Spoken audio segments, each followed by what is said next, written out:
I'm Jen. This is Kenneth. Time to go south of the blue line.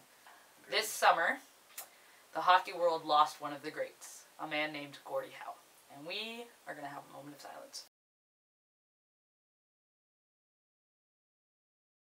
Whenever you talk about the two greatest hockey players ever, the two names that always come up are Wayne Gretzky and Gordie Howe. Now, I love the Dallas Stars. I'm from Minnesota. I was a North Stars fan. Happened to move to Texas soon after the Stars did and continued to be a Stars fan. Above all, I love the game of hockey. And loving the game of hockey means knowing the significance that certain people meant to the game. When he passed away, Mike Vadano said, "I wore number 9 because of Gordie Howe." He played for 40 years. No professional athlete today could ever have a career spanning 40 years. There's a play in hockey named after him, the Gordie Howe hat trick. Fight, a goal, and an assist. But he only had like 3 Gordie Howe hat tricks his entire career, which was kind of funny. Gordie Howe, rest in peace. With the filming of this, we are 1 day out from the Dallas Stars home opener of the regular season, which everyone is super excited about. The preseason was interesting for us, to say the least, but you have to understand that a preseason has no bearing on the regular season standings because, like most coaches in the NHL, Lindy Ruff was doing the ruffle shuffle, as the fans like to call it, which is where he just kind of makes lines, and it's like, ooh, you should go together, and you should go together, and look, there's a forward line, and a defense line, and yay, hockey, and it's like, you look like a pee-wee coach who's just letting the kids go out there and do whatever they want. Some of you may be football fans, some of you may not. The 2006 Colts, hey, go Colts, won the Super Bowl. They went 0-4 in the preseason. The 2008 Lions went 4-0 in preseason, and what happened? They went 0-16. The preseason means nothing. Yeah, some of the games was kind of frustrating because you're seeing the same problems on the power play. And I shouted something when we went on the power play. And guys, we're on the power play. Oh, yeah. Act like it! And then, boom, no, I'm not kidding, 2 seconds later, we Patrick scored. Eves. Thank you, sir. All rosters had to be turned in for opening week, Tuesday, October 11th. So the deal with opening night roster is you have to have a 23-man roster, minimum 20-man roster with 18 skaters and 2 goalies. Now the Dallas Stars kind of found a loophole. The reality is we actually have a 26-man roster because of the injuries. Jamie Benn, rocking the captaincy. Adam Cracknell, a free agent we picked up. Cody Eakin, Patrick Eves, Radek Faksa, Alex Hemsky, only one labeled injured reserve. Yuri Hudler, another free agent we picked up in the offseason. Matthias Janmark, he's out most of the season. I don't think we needed to report him to the roster, but we did. Because a knee is something you do not mess with in hockey. No. I want to say it's Laurie, but it might be Laurie.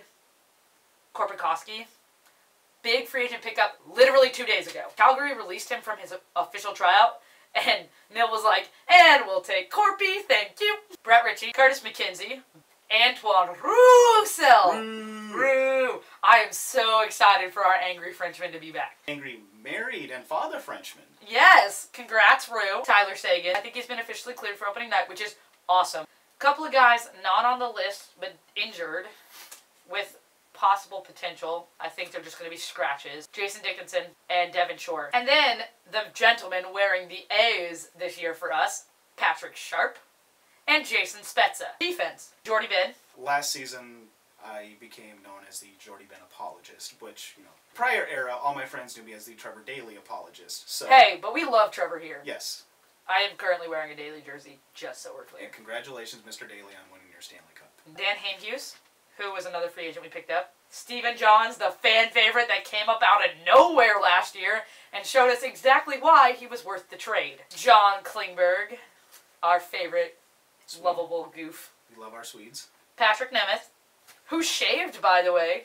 A lot of people didn't recognize him at the season ticket holder event because he had shaved. Johnny Oduya, who, if you knew me at the beginning of last season... Hi, Johnny. Sorry, Johnny.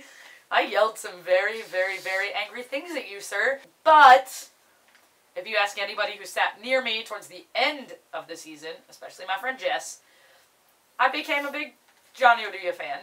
Good old Jamie Alexiak, the Big Rig. A lot of people aren't big fans of Jamie because while he hits when we need him to, sometimes he doesn't check back to the puck fast enough. Yep. But I suspect that will be something that will change this season.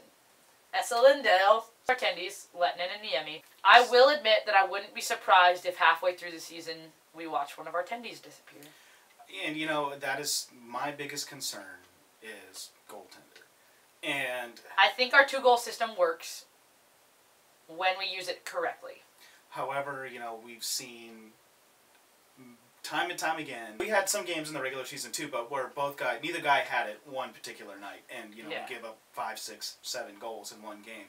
And in order to win a Stanley Cup, you have to have consistent goal play. Look at your previous Stanley Cup champions. You know, Chicago, LA twice. Go back to '99 with the Dallas Stars. Who was in goal? Eddie Belfour. Yeah. To beat 3 Hall of Fame goalies en route to your Stanley Cup. Big reason the Stars won that Stanley Cup was solid goaltending. Solid goaltending. Some of those scratches that I said are scratches, they may actually not be scratches. You have to understand that I cannot read people's mind. I don't have ESP. This is what we expect to happen. Hockey, unlike other sports, hasn't figured out. They just say upper body injury, lower body injury. You don't tell people what the injury is. You just tell people, hey, he's hurt. No, so my whole thing about Cody Eakin's injury is I'm like, why are we breaking our own players on day 1 of training camp? Not just day 1, first shift. All right, y'all. I think that's pretty much it. I will see you in 2 weeks for the update of how the season's going. Home opener tomorrow night against Associated Ducks. Remember, Corey Perry still uses MySpace.